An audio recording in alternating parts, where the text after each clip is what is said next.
Okay, so let's shift from tornadoes to you, my friend. If we may. I want to know, you obviously do a billion different kinds of performance, whether it be on screen, whether it be voiceover. When did each thing, like stage, what came first, and when in your life did each different kind of acting come into play for you? It was stage. When I was a kid, I was growing up, and my mom was a dance teacher. It's funny, on my mother's side, my mom was a dance teacher. My grandmother was, she actually left Wales when she was 13 years old on the back of a milk float and hitched a ride to London and became a burlesque dancer and used to lie on beds of nails and swallow swords and breathe fire and stuff. Oh my God! Yeah, and then my mum was a dance teacher too on that side. On my dad's side, my great grandfather was a drummer. He was in the war, and then my grandfather was a drummer, and then my dad was like, you know, I call them like 95 kind of like artists, you know, because they were never able to kind of make money out of what they were doing. A lot of it was hobbies. Apart from my grandmother, she was just like bonkers, laying on beds of nails and stuff. But and my mum, you know, she had a dance school, which was, and she was a wonderful choreographer. But you know, my granddad was a drummer, a jazz drummer, and then my grandmother kind of stopped him from drumming. My dad became a musician, but he was a postman, my dad. Oh, okay. And then he ended up becoming a musician professionally and got a record deal with like Warner Brothers in Scandinavia. Oh wow. Yeah, it was crazy. So I kind of like brought up with these two artistic parents, but in a place where it was not cool to be artistic.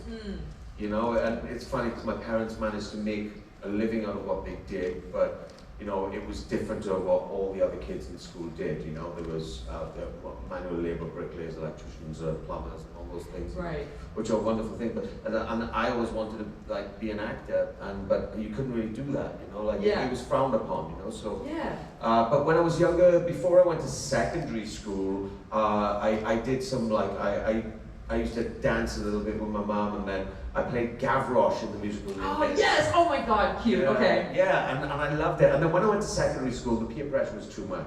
You know, people say like, you know, don't give in to that peer. I give in, and it's okay. You know, like that's okay too. You know, like I went through a whole period where I think that if I hadn't given into it, I went through a whole period in school where the school was a very rough school. We used to bunk off school and get up to no good. And I think that if I had actually continued to do what I loved to do, then I wouldn't be who I am today. Of course. You know, and the fact that my parents kind of like let me just go and be a kid and run around the village green and do all the stupid things that the kids were doing at that time. And eventually I came back to it. And then I went to college, and my parents actually tricked me because by that time I was like, I don't want to be an actor anymore. And then they were like, well, you like music? Why don't you be a sound engineer? And so I went to college wanting to be a sound engineer, but the problem was, because I hadn't been to school, I didn't have any qualifications to be able to take the course just to be a sound engineer, so I had to do the basic course, and that was including acting and singing and dancing. So they kind of were like, and I think it was really smart of them, because then I met my best friend and colleague Joseph Morgan, who is, you guys will know, who plays Klaus on the originals and was on the Vampire Diaries, and another one of our good friends, and that was the first time that acting was cool. Yeah, okay. And I was like, oh man, and then from there I started to grow and love it and lean into it, and ended up going to drama school for 3 years. So it was 6 years of college, you know, after no education from the age of kind of like 12 to 16, and then it was like 6 years of college, and then that was it really, and then I left and did 3 years at the Royal Shakespeare Company. Oh my gosh, wow, okay. The funny thing was, is like when I was in school, I hated Shakespeare. I was sound, you know, and then when I went to drama school, on the first day, they all sat us around a circle, and they said, what's your ideal job? And lots of people, you know, from England were like, I'd like to work at the Royal Shakespeare Company. I was like, I don't want to do that. That's like, I want to do like gritty, real drama that shows where I'm from, you know, like about real people, you know, and my first job at a drama school was in lead role of the Royal Shakespeare Company. Yeah, oh my God, can you imagine? But by then I'd like learned and opened my mind and read a lot and fell in love with it. So, yeah. Yeah, and I think Shakespeare is a great way to like you can do a gritty showing where you're from with the words of Shakespeare, yeah? Yeah. What were the shows that you did? Well, the funny thing is, I spent 3 years at the Royal Shakespeare Company and didn't do one Shakespeare play. I've done many since. Amazing. So we did we did one season. It was called the Spanish Golden Age, which was all of Shakespeare's contemporaries.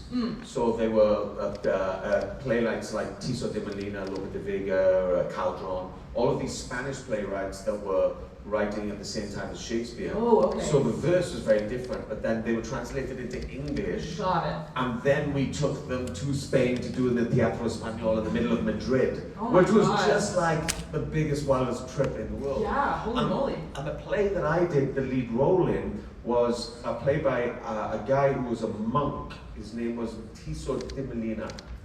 And he wrote this play, and he actually got cast out from the church, and like they admonished him for it because it was about Amnon, this character, this guy was a historical figure, and he was the son of David, right? David and Goliath. David, who's the Giant Slayer? Exactly. I got you. And one day, Amnon was like this introvert, almost like a Hamlet character. And one day, he hated war, but he was the heir to the throne. And David used to play his harp to Saul, who was like the history of all that kind of biblical stuff.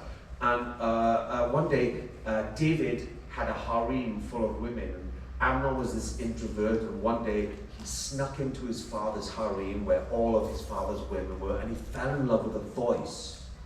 And then it made him crazy because after this guy who was an introvert and he was the prince and the heir to the throne became enthralled with his voice, and then he found out that the voice was his sister's voice. Oh no! But so this was a dark play about incest, about I remember one line that says like attracts like, if she is me, then I am her. And it was like really dark and twisted. And so we would have audiences leave. Oh yeah. But the priests would stay. And they would come up to me at the end of the show in tears going like, oh my gosh. Yeah, and it was a really like stripped down, bare play. There was no costumes, the lights were up in the audience. It wasn't like a theatrical, wonderful performance like you would see at the Royal Shakespeare Company. It was this guy, a wonderful director, who was trying to literally strip everything externally from the story and just tell the journey of these characters. And it was a baptism of fire because we had terrible reviews. Oh gosh. And then and I had to go out every night and carry this whole thing for like 8 months. Yeah. And it taught me how to fortitude. Oh, for sure. Yeah, and that was my first kind of like foray into British theatre after being in drama school for a while. And then I did a bunch of other plays which were nicer and costumes, and the audience liked it more. But there was this one play that was just like my point of entry. I was like, people leave drama school, they go to a play, and then it's like successful, and then their career turns. Oh, that's not me. That's not me. They hate it.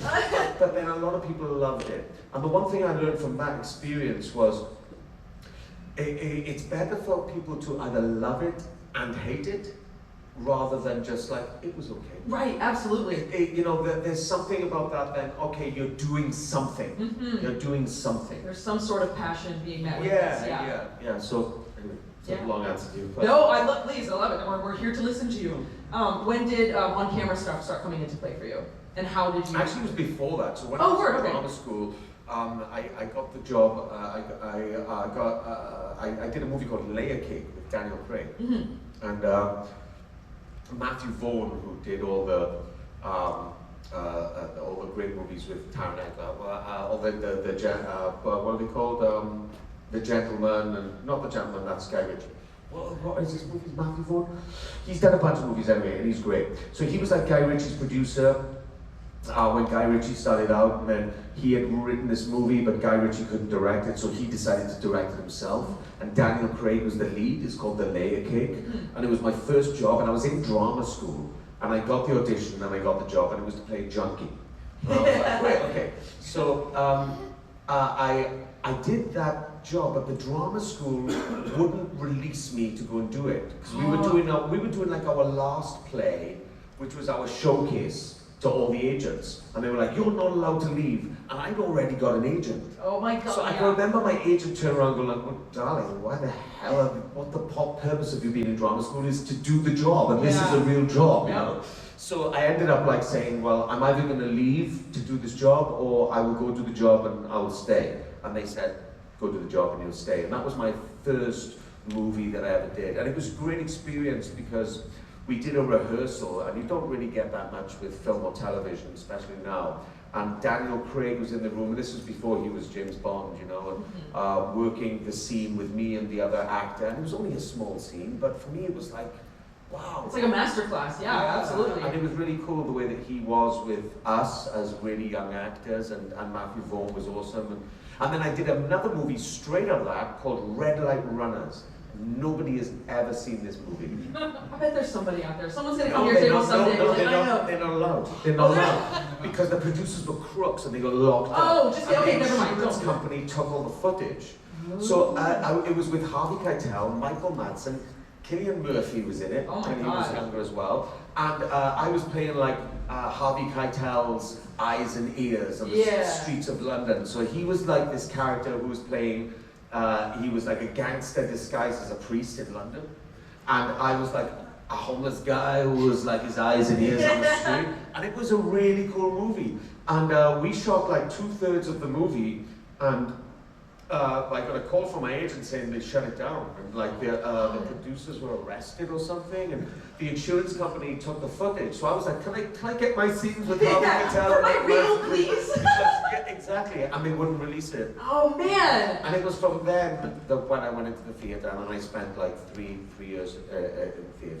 Right. I totally misinterpreted that. I thought you were just like, oh, nobody's seen it because it's so indie and different. No, they literally removed it from the cultural zeitgeist. That's crazy. Oh my God. Yeah. So what is your favorite Shakespeare play that you've done? Like actually? Well, you've got to say Hamlet, right? Yeah. Well, I've done 2 Shakespeare plays that I love the most, and that was Hamlet. I did both with Jude Law actually. Oh my God. And he was Hamlet, and I was his Horatio. And then he did Henry V, and I was Llewellyn, the Welsh captain.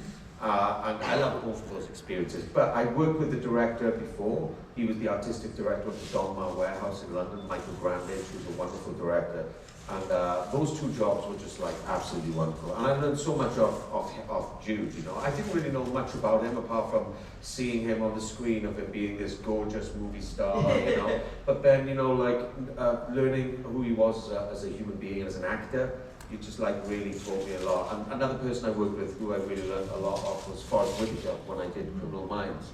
And I think it's always great when you work with these older actors to like, you know, glean off them, you know, the way that they are, how they treat people on set. And not that I would ever be horrible to anyone, but you know, that just the way they are and how they approach their work and their discipline and their commitment and all that stuff. Yeah, inevitably, suggesting that you would even be bad. Even just like learning how to interact with certain people when it's your first time on like a set or something like that. The different jobs that all these, you didn't even realize that existed. It's like, okay, well, how do you, like, what does this person need? Like, you know. Exactly, and seeing someone doing that, and it's great for a young actor to have those experiences with someone who's in that, you know, who's done that, and you say, oh, wow, like, you know, that's how you do it, you know, and his approach and attitude exactly. is the biggest thing I've learned from both of those people, Yeah, for sure. Okay, can you explain the world of Constantine to me as if I were a kindergartner, so I can get on board with it? Because I know. I mean, but like really breaking it down. We're getting to the as if I walked in, I got my backpack on, my lunch bag, I've sat down, I'm here for class. Start with episode 1. No, not episode 1. Start with issue 1. No, actually start with. I don't know what issue it is, but it's 1985 in Swamp Thing when Constantine appears. Constantine is a mage.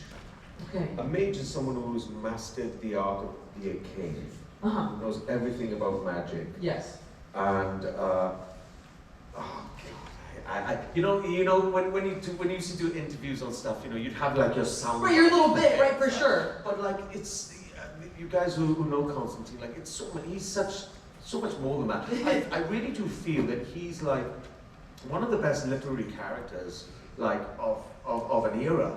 Like, and okay, he's in with within a kind of like superhero kind of world, but he's much more than that as well, because he's such a three-dimensional character. The fact that he's a working class blue collar guy that has all these troubles, a troubled past. You know, the issue where, you know, he has a twin in the womb and he strangles his twin with the cord. I mean, like, it's dark and twisted and wonderful, you know, and his humor. So, you know what, I couldn't. I'd have to go away and think about how to put that into, like, one paragraph. I would kind of say that, like, Constantine is the guy that, like, when you're watching the superhero movie that you wish was in it. Okay. Do it because he's like he's like you. He's like the voice of the audience. Yes. Well, yeah, but also kind of, you know, I love the way that he interacts in some of the comics when he calls all the superheroes like the guys in tights. Yeah. Okay. Yes. On the animated movies, like shut up, Batsy. You know, like and the way that he is us, and even though like you ask the first thing I ask myself, what are his powers? And I searched everywhere on the internet, looking and reading all the comics. I'm like, well, he doesn't have any powers. His power is his knowledge of the arcane, and like that is human. It's like Batman doesn't have any powers, but he has, you know, his revenge drives him, right? And he has all these gadgets, and he's a detective, he has those skill set, where John Constantine like loved magic, and he was an egotistical a-hole, and that got him into trouble, and then ever since then, he's been working his way, and synchronicity is one of his powers, and then if you look at the New 52, you know, some of the stuff we do in Legends, you know, it's fireballs and, you know, flashing eyes, but you know, you look at the source of the character, and he's a normal guy who like studied magic so hard, and then was bold enough to try and do something and messed it up, and a girl got dragged to hell and her arm was ripped off, and then he has this guilt and he goes into a psychiatric ward and he's crazy, and then, you know, actually that was his path, and you know, as he gets older through the comics. Yeah, I think he was one of the only comic book characters to age in real time. Oh my gosh, that's special. So I think maybe like when I'm in my 60s or something, I'll come back on a crossover with some friend and say, well, hey guys. Well, I hope it's not, you're not using a walker at age 60 and doing something. Oh, John Constantine would, yeah. No, he just do a spell so that he could, something like that. No, he wouldn't. That's too prissy. He used to do that. He'd take the simmer. Yeah, you gotta get more greedy than that. Yeah. I'm not good.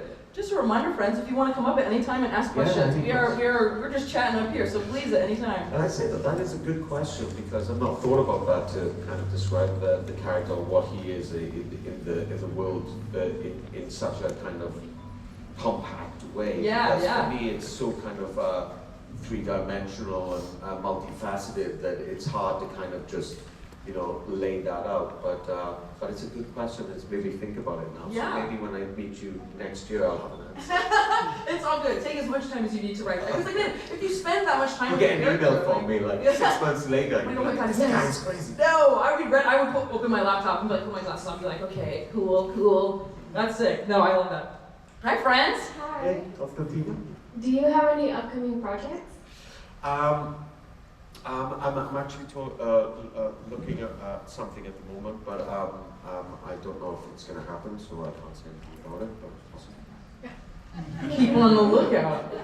I actually took a break, like after we finished Legends, it was like 20 years almost to the day that I'd been professionally in the industry, and I'd done 6 years training before that, and I kind of felt like all the ambitions you have when you're younger, and all the drive that I had, it all changed. I want to kind of like have a little bit of board for reflection, and I was in a great position to be able to do that. So I took, I said to my agent, like, unless it's an offer, I'm not going to be chasing things around, and I want to take a little bit of time. And then, when I was kind of ready, the writer's strike happened, then the actor's strike happened, and then, you know, life happens as well. So now, like, I'm starting to look at things, and there's a couple of things that might happen.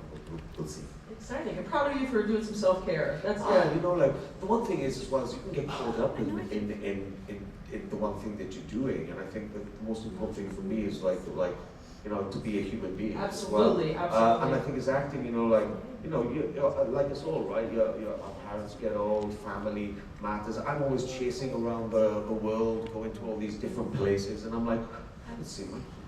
Yeah. Take a little bit of time here and just kind of like recalibrate, and that's been really, really cool. But then what that does is that feeds the fire and the hunger to want to do it again and tell stories, you know. And so that's where I'm at the moment, but we'll see what happens. Yeah, I've heard that before. Like you have to experience life to be able to tell the stories of life. That's what I've heard. Life experience, yeah. Right? Yeah, sure. Yeah.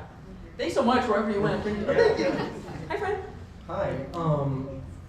So you know how some actors, they get really into the character and then they start to take that character with them home? Like, you have to really get into the character to understand the mindset of that character.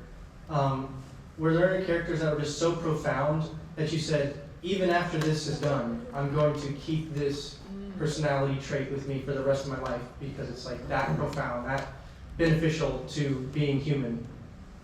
I don't know. It's an interesting question. I think that, you learn so much from the characters that you play. Like as I said, I wasn't educated through any kind of school system in a way, and my education has been the reading that I've done from all of the roles or the research that I've done, like especially to the Shakespeare. Like just reading, and then I was the guy when we didn't have the internet. I had a thesaurus and a dictionary, one in this pocket, one in this pocket, and I'd have to look up the words. So when I was in drama school, there were people from Oxford and Cambridge going like, well, I know what that is, and that's a simile, and that's a metaphor. I didn't even know what a metaphor was. So I had to look these things up. So my study time was like 5 times as much as them, because I didn't have, those basic skills. But I learned it because I wanted to understand what I was saying. And half the time I probably didn't, but I was on a journey to kind of understanding that. And I think that then with every character you learn something more. And I love the idea of like an actor being almost like an anthropologist of the soul of a human being. Like as you get to learn all different components from all these different characters. And I always felt as well like oh man, I want to see me on board. This guy's really cool. Oh, if I could be like that, right? And then try to understand him. I think that hopefully there's the good bits that come in and you take those on. Sure, there's the bad bits too, but I'm not like a method actor or anything. When I went to drama school, what they did is they said, what we do is we give you a toolbox. And with that toolbox, you can approach any project. And you use different tools for different projects, different styles of acting, different mediums. That toolbox is there, and that's your training. And I thought that was great. So I've never been like, okay, I have to become the character. But then I think if you play something long enough, you understand deeper and deeper the psychology of the role of person that you're portraying. And then, you could inadvertently take things on like that. But there was one moment actually, to answer your question like specifically, there was one moment when the pandemic happened, and I ended up back in Wales. Me and my brother, who hadn't lived together since we were 16, was stuck in a house together, just me and him. And I love my brother, but it was a little bit like, and I can remember and there was just that I wobbled a bit, like I'm sure like a lot of people did. And my friend, John O'Neill, who played Gary on Constantine, and we knew each other from the Royal Shakespeare Company, and he came on to do that role, which was great. But we were talking one time, and he said, like, he's Northern Irish, he's like, sometimes I think you need to like channel your inner John Constantine here. Because you're fucking losing it, man. Like John wouldn't do this, would he? And there was a moment where I was like, oh, I think sometimes we all need a little bit of something from somewhere that we've played, or something we've watched, or something, And I love that, and I was just like, yeah, actually, if I just think about that for a moment, like, that's gonna help me. And it doesn't mean that I am him, or I become him, or any of those things. It just means that sometimes those things are useful, and sometimes they're not, like, Jesus, like, don't have to drink, man, and I'm from Wales, no. But, or smoke cigarettes. Like, yeah, don't smoke cigarettes, it's not good for you. But I think that the major thing is like, learning from every character that you've played. Learning the psychology of who they are as a human being. Inadvertently, you're learning more about yourself and humanity, you know. And I think that that's what I love about being an actor, is kind of discovering. I always just thought, like, I don't want to be one thing. It's just, I want to experience as many possible abilities in life, and acting is a way to do that. Now, you don't get to live the whole life as something, you can't do it all, but you can get a little taste of all these different ways of looking at things, perspectives, you know? Thank you. Thank you. Good, that was good. That was, yeah, yes, wisdom. Hi, friend. Hello. Hopefully Oklahoma's treating you well. So, It is. No tornadoes yet. So kind of going on to the other side, we haven't made it that far yet, but given your Shakespearean background, now the voice acting part. What part did you want to go into voice acting, or was it something to where certain companies like Ubisoft came up to you and said, hey, we want to introduce you to this character named Edward Kenway, and how did you kind of make that your own? It's funny because, like, I've never had a voiceover agent. And like, so with the Constantine stuff, it happened slightly differently. I've been very, very lucky. And I was born with something called a cowl on your face. It's actually funny because the guy who created John Constantine, Alan Moore, he has a poem about the cowl. It's his whole thing. A cowl is when you're born with a little bit of a placenta on your face. I can't believe I'm saying this. But it's funny, when I came out, there was like a piece of skin on my face, and they thought that I was featureless, and then apparently it's very good luck. And in different cultures, it means various different things. Like sailors used to buy them and tie them to their belts because it meant you were never drowned. Some people said they were seers, and all there's the whole history of that. But okay, I just completely. I was in it though. That's crazy. But no, but I never had a voiceover agent, and I've always loved doing voices and accents and things like that. When for Edward Kenway, there was an audition for a pirate TV show, and I was like, I'm a pirate.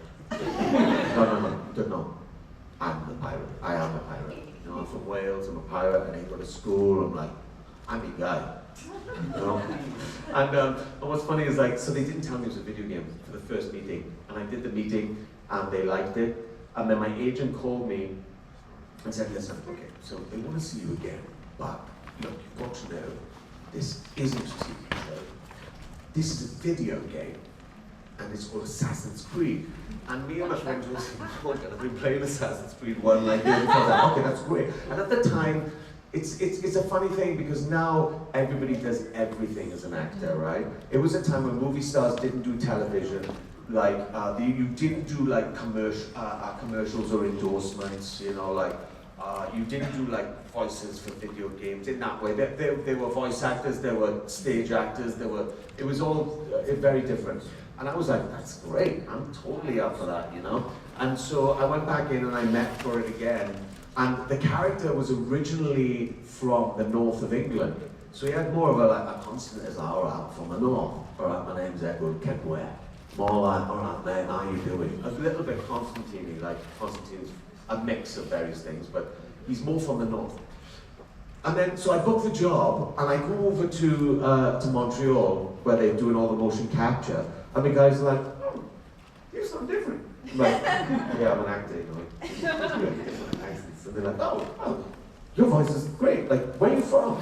So I'm from a place called Swansea in Wales, which nobody knows about. And they're like, oh, cool, is it a port? Is it on the sea?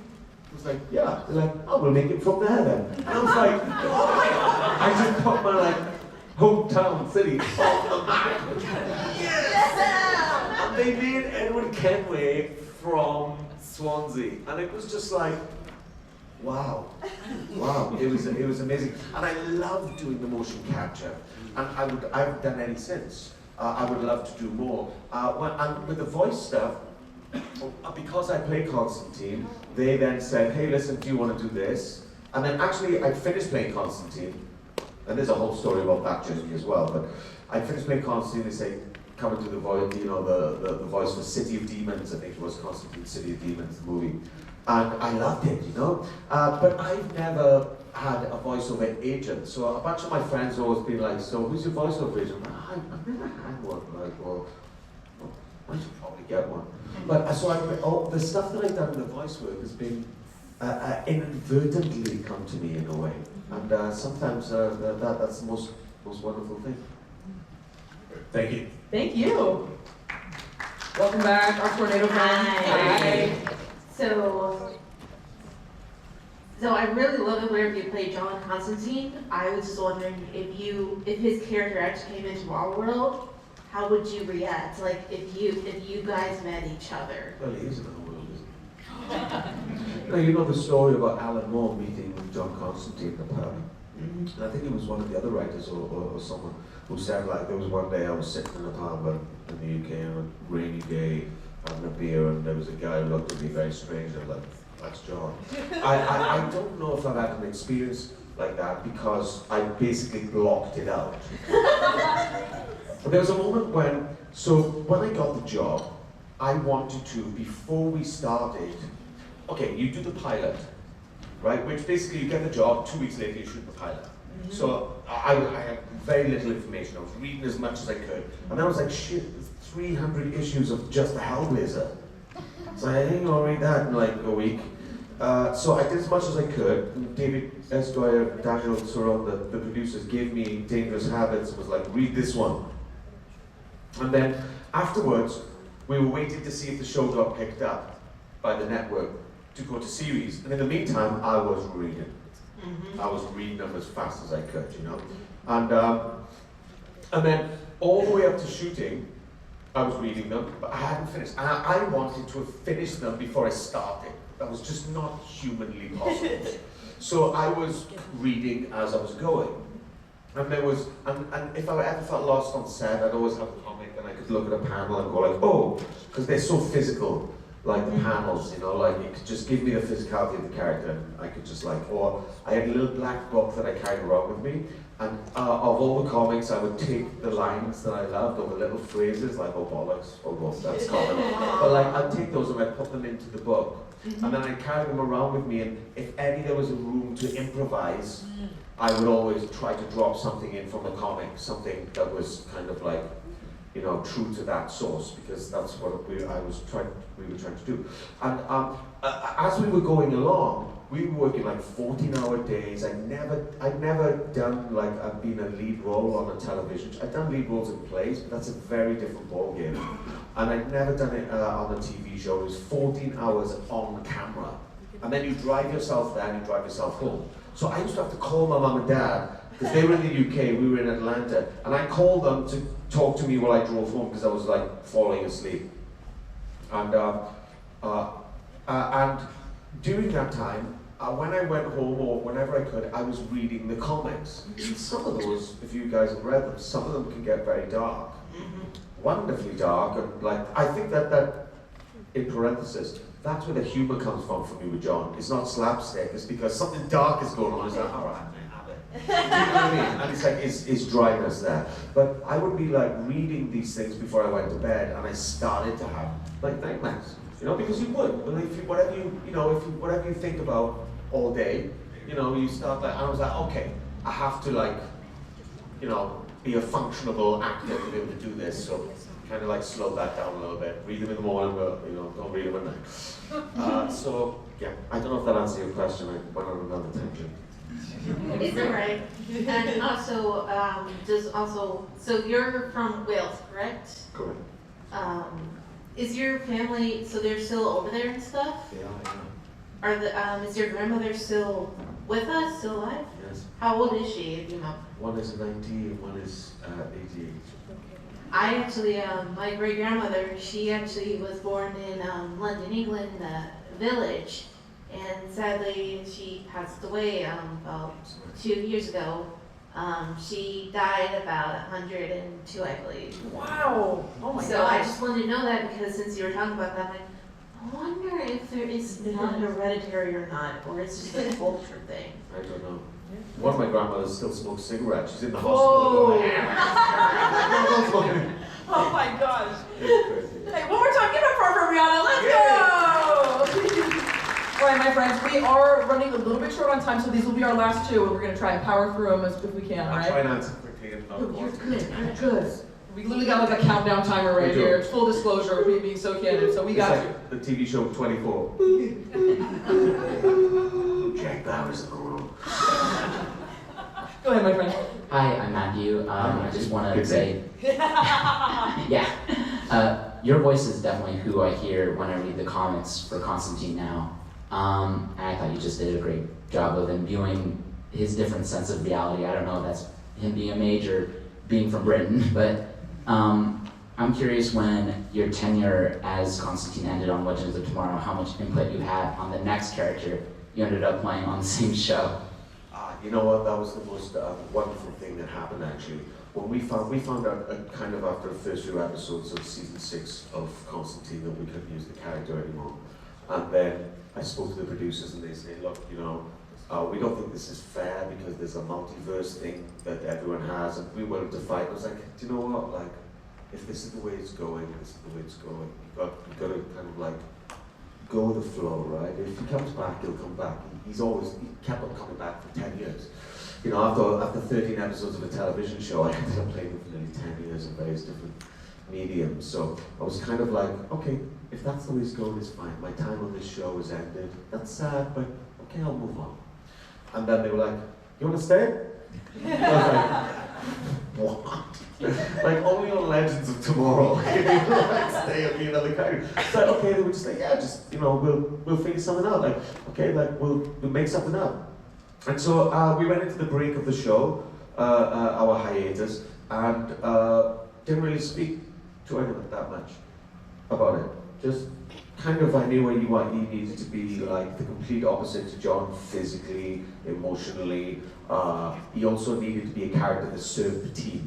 So it needed to serve the show. John is someone who's like, oh man, I know everything, right? You know, that's his energy. And having him on the show was a great thing when he came on. But I felt it needed someone who was like, who's this world? You know, it couldn't be someone who was too cool for school, you know, like, it needed to be someone who was like really interested in the world. And so these various different things that we talked about, but we didn't really know. And then I grew a beard and grew my hair long. And then when I came back to Vancouver, it was during the pandemic, I was locked in my room for 2 weeks with no air conditioning, no windows, in the summer, and I was like, oh, I can find the character.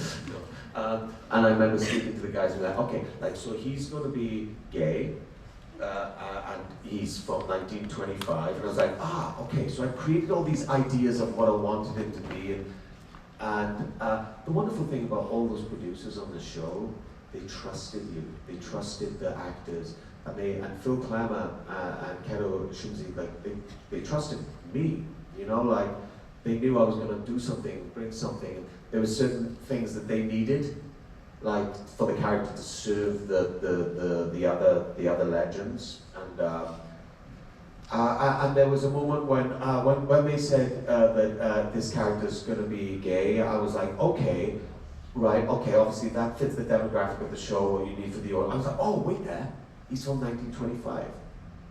Wow, what is that like to be gay in 1925? And then, oh, he's deeply religious. Oh my God. Who is this guy? This is it. Because I could feel this psychology kind of coming together of this guy who was oppressed by the times that he was in and by the religion that he had been brought up in. And I was just like, that is something. And there was this one moment, I loved Dr. Gwyn. I fell in love with him.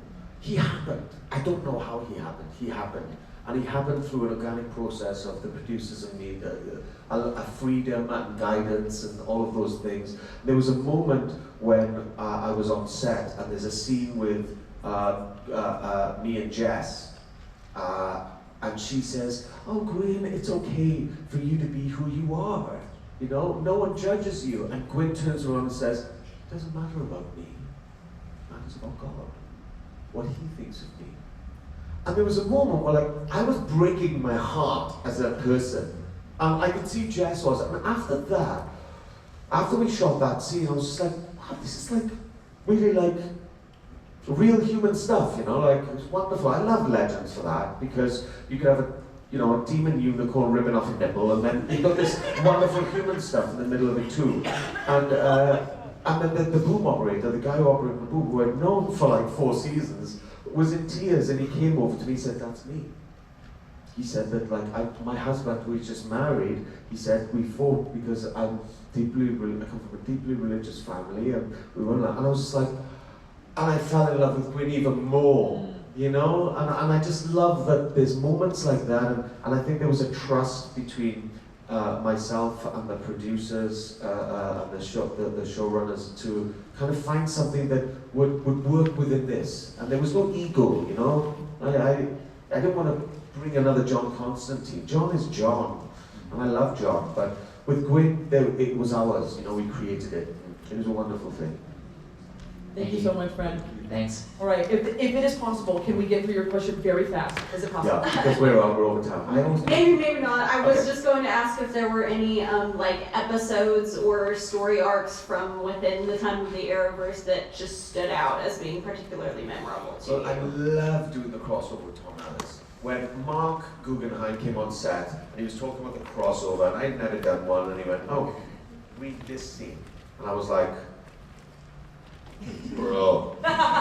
You know, I know Tom for years, you know? And when we got to do that, and we had such a blast. You know, we were like, we should do a Constantine versus Lucifer, like limited 6 episode journey, like Lucifer loses his powers, John's the only one getting them back, they drive across America in a 2-seater sports car, they drag it in the corner, they're smoking cigarettes. We were like, you know, I always think about it, it didn't happen. But it would have been great. And I think that like there's that in on my show, A Feast of Friends, when I think I really got hold of the character when John has to sacrifice his best friend, and then the Saint of Last Resort, that 2-parter, and then the last one, episode 30, because I started to feel like it was getting dark and into the comics. You know? There's so many moments on Legends I couldn't even say. So many times that I piss myself laughing. I'll say, continue the conversation at the table. When are you at your table next, my friend? After this, I think. Well, after a little break. But Yeah. I'll be back in about. We're back there in about 20 minutes. All right, perfect. Well, everybody, please give Thank it you, up. And before you leave, if we can all gather right here at the front of the stage, we're gonna all take a picture together if you don't mind. Yes, please.